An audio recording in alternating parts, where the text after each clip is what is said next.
No doubt about it. Hey, a good car show today, man. Glad to see you over there. I'm glad to see you, man. I saw that one guy had that lemon yellow, light lemon yellow 67, and his is all stock, man. I think we talked about it, but yeah, good thing. Saw a lot of other stuff there. I liked they had some gassers in there, man. I've always been a gasser fan. Yeah, there sure was a lot of good cars over there, man. A lot of black cars to trip off of, too. And they're all dusty, just like mine's going to be. Not bad. Well, you know, that's what black does, right? You pick up the dust, but it's still good, man. You know, those two, the one I shot you the picture of, and that other one that was right to the right of it, two pretty good-looking cars, but I think you're on the way to being just as good, if not better, so there you go. But, you know, like you said, yours going to be a runner, too. Going to drive it. Yeah, no doubt about it, man. I was checking out the one that had all the trim and the one that had no trim, and I'm going to be right in the middle of all that for looks. But, you know, I didn't see one motor out there, the one that I picked up. Not one out there like it at all. No, I saw a lot of old school stuff for sure. I saw one 454 that was pretty good with EFI on it. It wasn't blown, but EFI won that, and I think it was in a Chevelle, but it was later model. And other than that, yeah. I didn't see any of all of the guys go. It looks like everybody's going with the LS motors, which which your engine is definitely not an LS. It's you know, what's the small block 427 custom built? I don't know. What do you call it? It's just a non-LS analog old school style, you know? Yeah, and it'll have, like we talked about, I didn't realize that you're going to run it at one way, but it's got the potential to go a lot more, so yeah, that'll be good if you ever put a blower on it, yeah. Yeah, Roger, that was going to be the idea. That block, or that motor that I got, is going to be good for 1,100 horse. But I might choose to supercharge it later on and go about 750 with it, and that'll be fine, I think. Maybe. Yeah, well, right now it's going to be good for what? You said 750 super. Just fuel injected right now, it ought to be good for what? 45, 500? Real close to 6, a few off. So it's going to be 600 horse small block, sick motor. Yeah, so if you supercharge it, depending on what percent, 30%, figure it out. I mean, yeah, that's why he built it that way. Makes sense now that I think about it. But yeah, so good, yeah. But still, in that little car, it'll be a trick. It'll be fun, man. Be a good cruiser. Good to romp. Yeah, got down. Yeah, it's going to be an all-around good, fun drive car for sure. Not over the top, not crazy shit, but it's going to be a good driver and have all the power I need. So, getting stoked. Wish it was happening a little faster than it is, but we'll see what happens. If it starts this year and gets finished, we'll see. If not, it'll be early spring next year. So, can't rush these projects. You got to get them done right. That's what matters. I know what you're saying, man. I'm going to get my pickup done. I think Summit's got, or competition products got a kit for mine. I might put a top end kit on mine if they can fit a gear drive through. Everybody's saying, why do you want to go gear drive? I want the noise. I want that scream. But yeah, I'm just an old dude, but gear drive with a top end kit on it, give this little small block about 375 horse, and that'll be pretty good for me in this little green car, man. Then all they got to do is, might even spool the rear end like you did. What the hell? Hey, man, gotta love to hear those gear Yeah, no doubt, Honk. I actually wanted to put a gear drive on that small block so I could hear it too. This new motor doesn't have a gear drive on it. I'm going to miss that whining, but the only way to get it back is to charge it. So we'll see what happens later. Yeah, but it's got a true roller, I believe, full true roller chain drive on it. I'm sure it will. It's going to have something durable. No, I know it. That's what they go with, right? Gear drives are old school. The true roller chains and everything like that are the way everybody's doing stuff. I mean, that's what they do on the double overhead cams and everything. They're all true rollers, so it doesn't matter with that. Although cams turn half as fast, but still, you know what I'm talking about. Yeah, your roller is rolling. Right on. Hey, man, I just wanted to say hi. We're upstairs, downstairs, fooling around over here. But I'll get back with you in a little bit. Ain't no problem, man. You young'uns have fun up there. I mean, you guys are all about the same age and stuff like that. And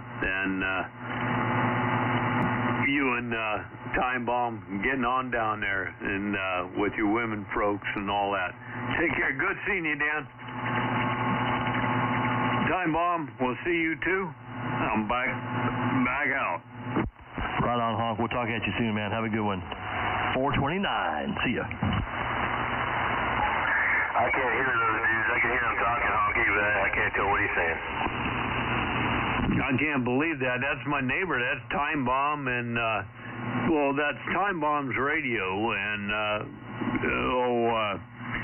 Leadfoot's up there. They're the same type people, man. So they getting down doing some stuff tonight, but yeah, he's got about 100 foot on me. I'm surprised you can't be hearing him. I told you the difference between vertical and flat side. Well, he's vertical. I'm vertical. I'm lower than he is, and I only got. He might not have nothing going on. I got to back this thing down. I got about 110 going on. I'm back down to 100 now. So, yeah. Who knows, man? But it is what it is. But he said howdy to you. Yeah, Roger. Well, you know what? We got to say the Time Bomb, man. Keep rocking. Keep on taking in and grinning over there. He's a little on the heavy metal side, but yeah. And I have good respect, for musicians. Yeah, right back to Time Bomb. I can't hear him. Now I'm on the flat side, Honky. I can't hear him. The flat side, I told you, knocks about 80% of everybody locally out of here. All I hear is skip, so. That's how good the flat side works, man. It's knocking those guys out. Yeah, okay. I'm still not quite sure if I'm quite with you on that. I mean, if I was on the vertical or the horizontal and you were on the horizontal or somebody else on the horizontal, we would be talking and everybody else off the sides and the rear would be rejected, we would expect. So I can understand that. But just for talking local and stuff like that for what you got and everything, well, we'll see. And, I'm sure I'm going to get reprimanded on this, but yeah, I'm still hearing you fine. Ain't no problem. And I'm back out. Okay, well, when you get your flat beam up there, you'll know what I'm talking about.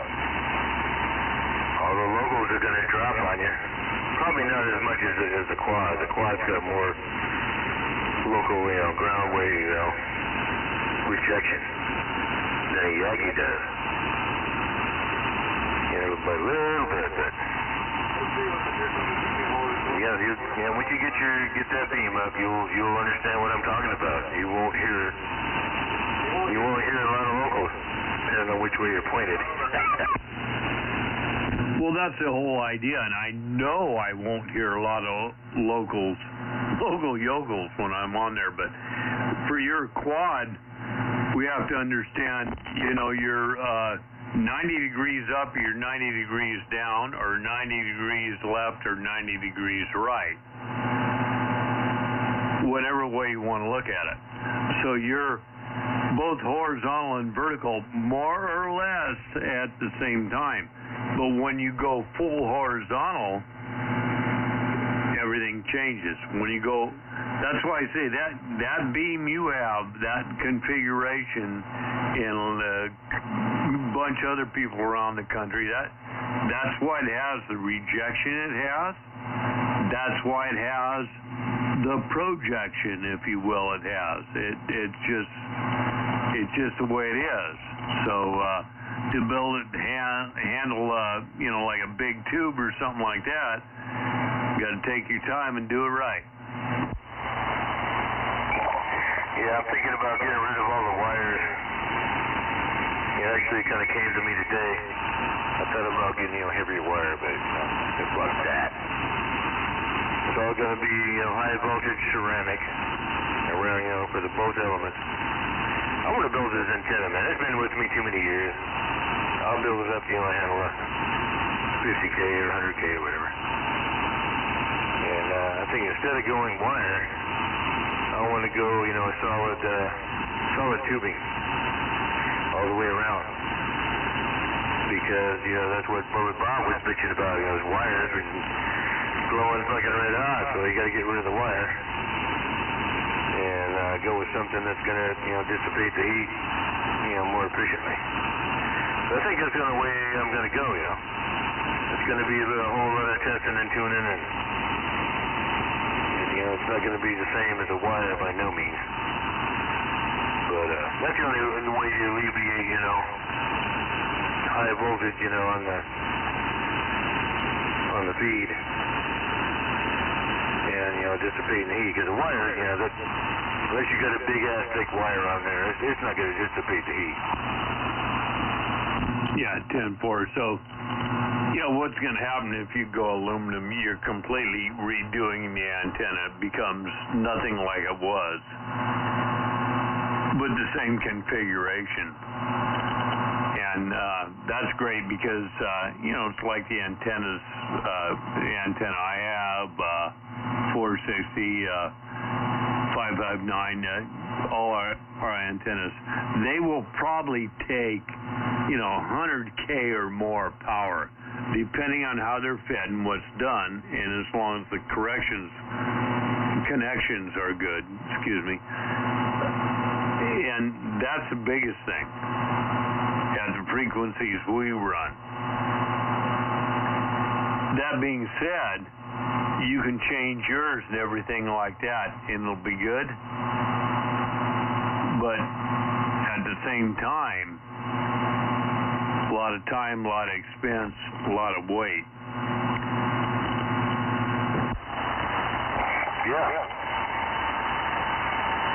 But the location I'm going to be in, and I'm not going to need it high.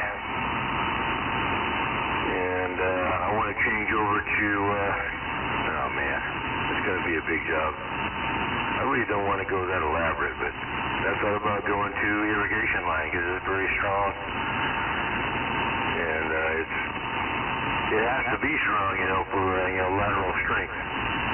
2-inch, 3-inch diameter irrigation line. In fact, I still have a 40-foot section of it up there. That's what I was gonna build my beam with, if I ever get a chance. But this one here, I can modify. I don't know, depends on how big you goddamn want to get, I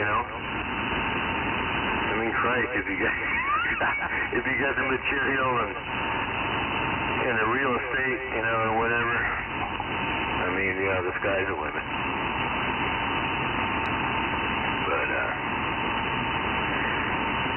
where I'm at right now is I'm just looking at, beefing up, leave all the rest of the wires the same, they're going to be all right.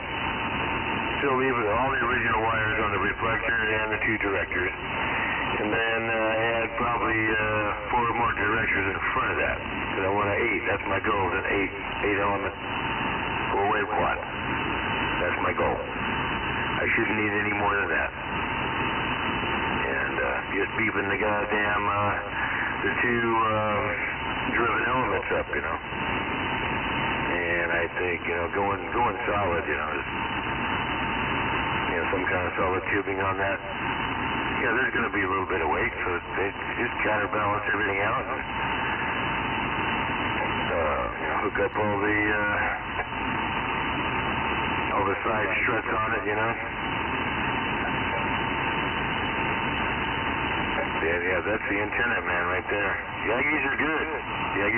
But I'm a quad. I'm a firm believer in quads, man. I've used this one long enough, and this damn thing, it's impressive. I like the way it works. So, yeah, I'm looking forward to, I do. He's not a bucket mouth. Unless I find, we'll run some welder one around there or something. I can always do that, Well, I tell you what, whatever you do, that's what you're going to do, for sure. And like I've always told you, that quad works crazy. So if you upgraded and made an aluminum quad, which is kind of basically what the Innovo antennas do. And I'll just throw that out there just for the hell of it. But if you do that, yeah, then you'll be fine. And all the time you're talking about voltage on this net. Forget about that. There ain't no voltage. I mean, you run an aluminum antenna, you got it set up right. It'll take whatever voltage you want up there. What kills it is the current. And you and we're not running anything that's going to do everything like that. If you think about it and look at it, all the videos, whatever you want, they're not burning down the antennas. They're burning up maybe the connections because they're poor and how that's done. They're not burning up antennas because the antennas can handle it, right? 100, 110,000 and no big deal. So that's another thing. But you'll be on your way when you get up there, that's for sure. I'll be damn sure I'll be hearing you. Yeah, well, that's the first step, actually, really. I'm squealing in it.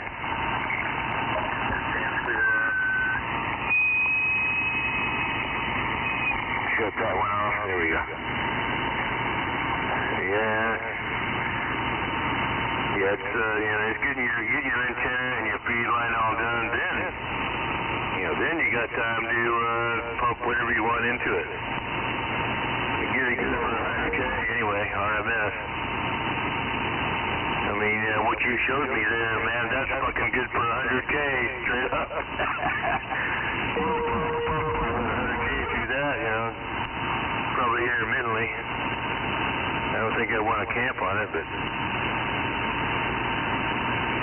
yeah, that's where I wanted to, fix the driven elements up, so they're all capable of that, and feed line's all good, and then you build a rec to your system, right? Yeah, I think so. I think we had a breaker in there. Come on, Honky, 429, we're standing by. I think it's just evil. Well, whatever, I thought I heard something. Yeah, I think somebody wanted to be evil. Well, let them be evil. I want to hear them. Damn it. Is that what you're trying to do, 333, be evil?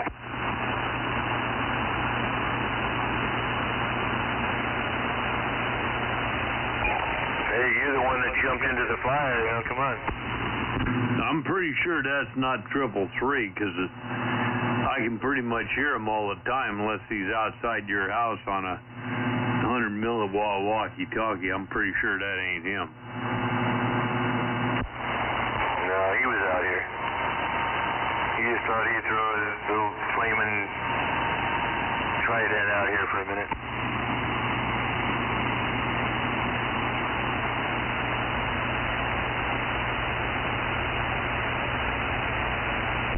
10-4. Well, you know that picture I sent you, that direct feed, I've got it hooked up on on boom out here right now, along with the other three elements. So I got all four elements up there, just kind of hanging in there temporarily. Now we'll get them set up and measured out here in the next couple days, and put her up on a little bit higher mass so we can put the analyzer on it and set her in there, and then hopefully we'll get on down.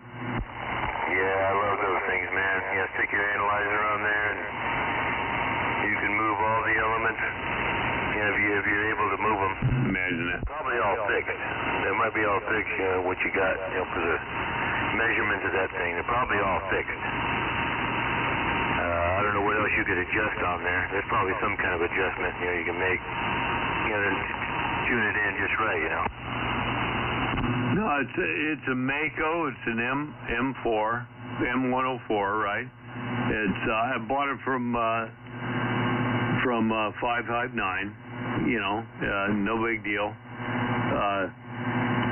Everything was measured out, but I changed from the gamma match. I'm running a direct feed. I changed the radiators now a direct feed.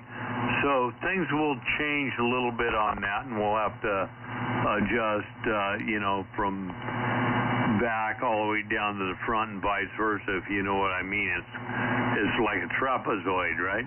So got to do that, but it ought to be pretty close. Other than that, we'll see what happens, man. Got the dingo ballies on the end, ready to go. A trapezoid, oh man. That's going to look good. Well, you're the only one that would have understood that. No, it just, it's all good. It's not a trapezoid. It's just a regular 4-element Yagi with coilies, direct feed on the driven element, and we'll take it from there. Okay, yeah, I was just wondering if it was, what kind of adjustments you had, or that was all fixed. All according to the bandwidth, that the antenna is made for, What's it supposed to, is it supposed to be zeroed in on channel 20, or where do they tune those things? No, it's the reason I went with the Mr. Coily direct feed is because it's got trombone tuning on it, kind of like the. Well, it's not trombone, but it's wideband, if you will. I guess I can call it that. So, my antenna I'm on now is tuned as close to 27185 as I can, and I'm going to do the same thing with this one. Puts me somewhere in the middle of this band we talk on. Yeah, roger. Yeah, it's, 205, that's where, I like to set everything kind of right in the middle of the band, because I work both ends of the band.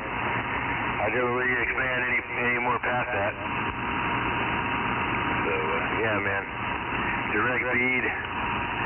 There still has to be a capacitance, and, what you're basically doing is you're decoupling your feed line, from the antenna. At least that's the way it's described on the plot. I'm sure any feed system, you have to decouple, your feed line to your antenna system. And that's the whole reason, even for a gamma or a tuned circuit up there. Yeah, well, we have no gamma anymore. This is direct feed. So what I will do is I will tune this thing as close as I can to an exit of 0 and a resistance of 50 ohms at the point I tune it at, whether it's 5 foot off the ground, 10 foot off the ground, 20 foot off the ground. Then I'll throw it up, and we'll see what happens. If it doesn't work, I will know I've either got to go higher or lower on what I just told you, right? So you know, but it ought to be pretty close. If you get the antenna resonant, and if you get the X factor 0, even if you put it up in the air, things are going to change, but they ought to be really pretty close. I mean, that's what I did with the shockwave that I've got up here now, and you key this thing even with the drive amp on, and it's a 1.04. So, man, if you're looking at SWR, that's what I got. I don't look at SWR. I look at reflect and what my percentage of reflect is compared to my output. I don't care if that's okay with me. I don't care what my SWR says. Yeah, well, I remember I told you I ran this damn horizontal element. Yeah, I used what I had, and I never got below a 2.5. And yeah, I got out good all over the world up there, you know, with this thing.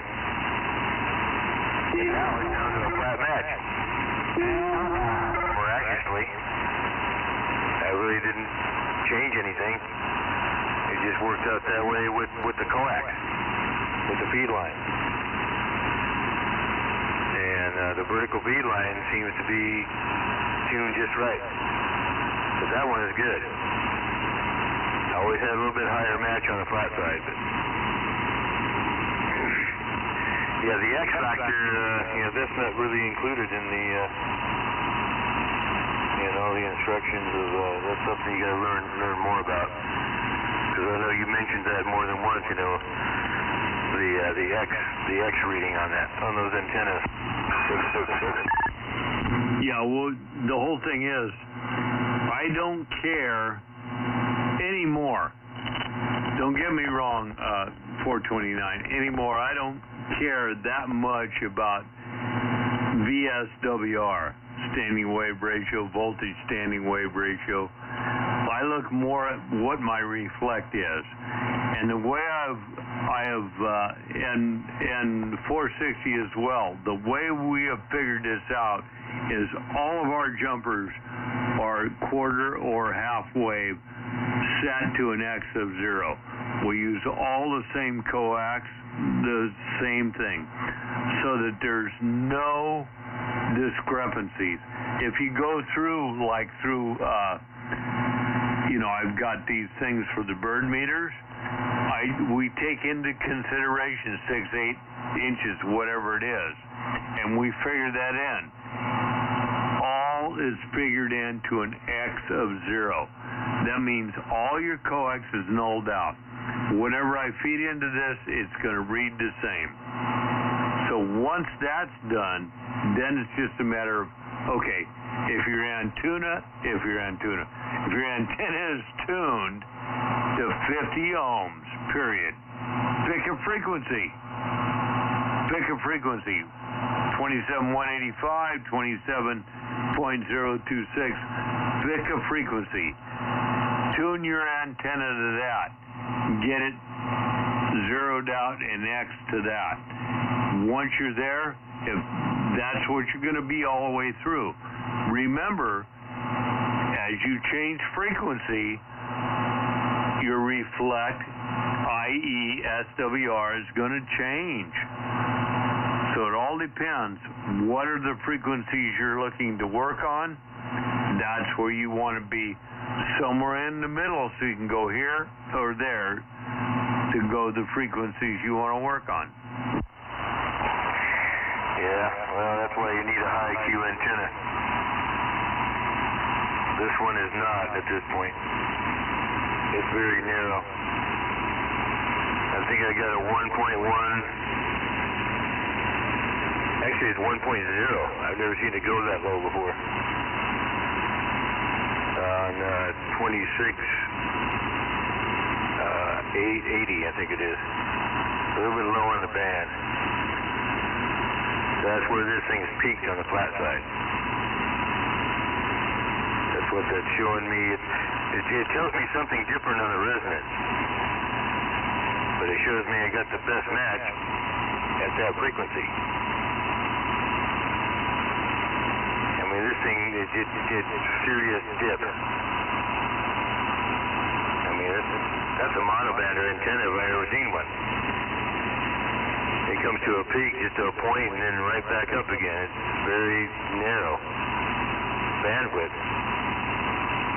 So you go, like I said, you go up to channel 38, it's back up there to 2.5, or somewhere around there.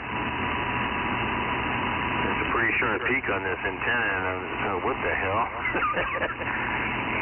But anyway, yeah, I can't do too much activity in 10 meters, without going way past the SWR bridge,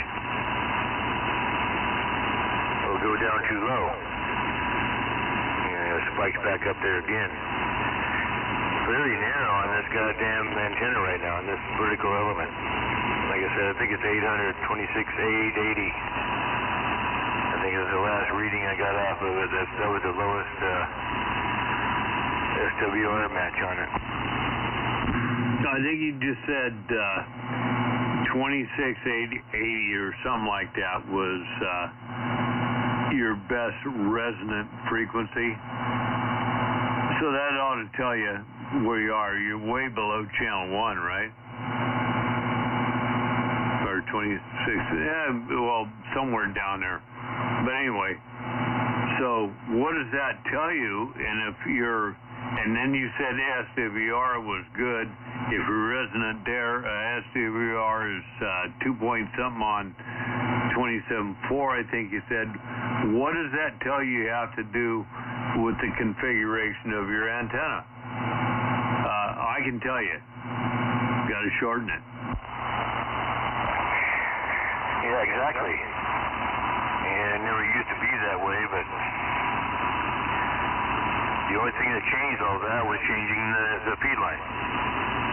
The feed line makes a big difference, so it's all that shit's got to be measured up right. And I'm not happy. I'm not unhappy with it. It works good. Yeah, I would just like it a little bit shorter, but that'll, when I rebuild the thing, that'll come later. I'll have opportunity to put this damn analyzer to work, and I might even get out there and stub everything. Because that's what the book tells you, in the quad, the real quad dudes, they got tuning stubs. And they tune every element, every single one, right to tit. They got a little tuning stub there, a little shorting stub. Okay, I'm gonna say something here, and I may get kickbacks or I may not. You're talking about tuning your quad. You've got horizontal and vertical. So you do one at a time. You do the horizontal, you do the vertical. You go back and forth. The thing is, you tune the antenna for 50 ohms at an X of 0, period. Horizontal, vertical, each one. You tune each one. Once that's done, you don't fart with it. There's no feed line tuning done. Then, once the antenna is tuned, whatever coax you're running,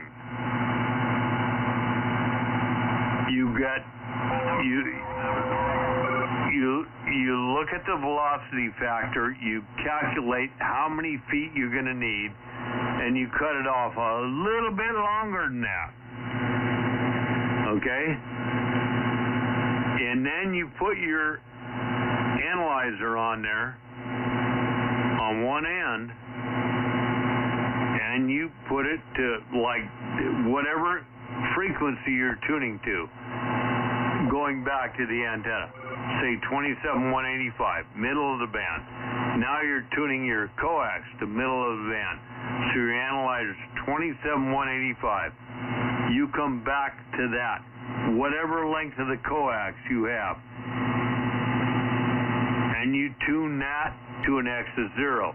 Remember, quarter wavelength, you're wide open.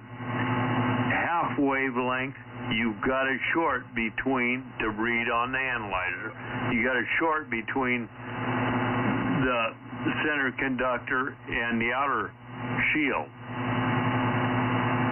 Quarter wavelength, you're okay. Full wavelength, you got to go back to that, shorting it out again. That way you get that coax, no matter how long it is, once you get that to an X of 0, because remember now, your antenna's tuned to 50 ohms and an X of 0. Now you've got a feed line or lines to an X of 0. So whatever you plug them into on the back of a 50 ohm unit, whether it be an amplifier or whatever, should be tits. If not, there's a problem with the amplifier or whatever beyond that point, if you follow me. Yeah, everything is a tank circuit. Antenna's a tank circuit, amplifiers are tank, it's all got to be, radio's a tank, everything's got to be tuned to each other, right? All I know is what works for me, and,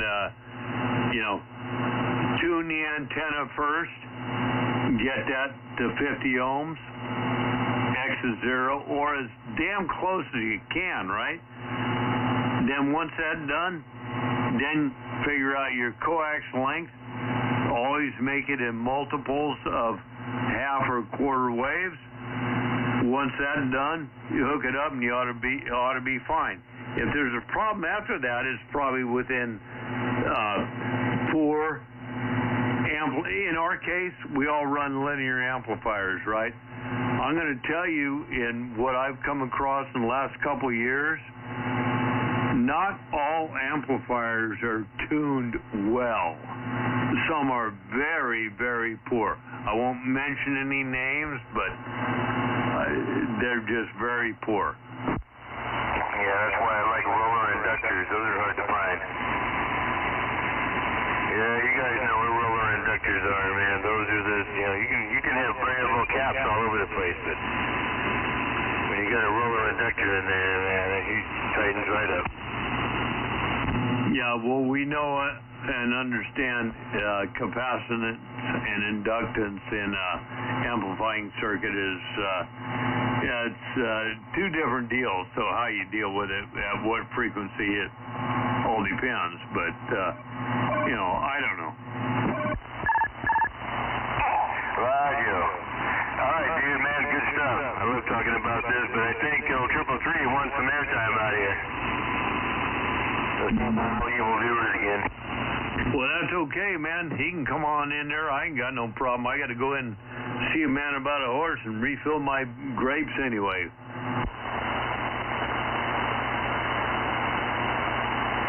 Where you at, dog? Where's that mad dog at? Check. He's on top of your roof. Oh, man. Hello. What's going on, you honyak? I'm on your roof. He ain't on my roof, man. He ain't loud enough to be on my roof. And if he was, the dog be barking.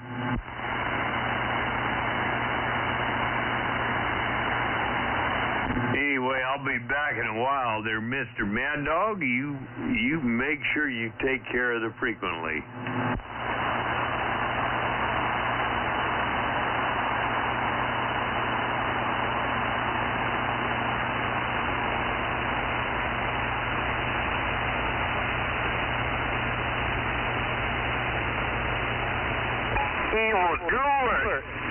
Evildoer.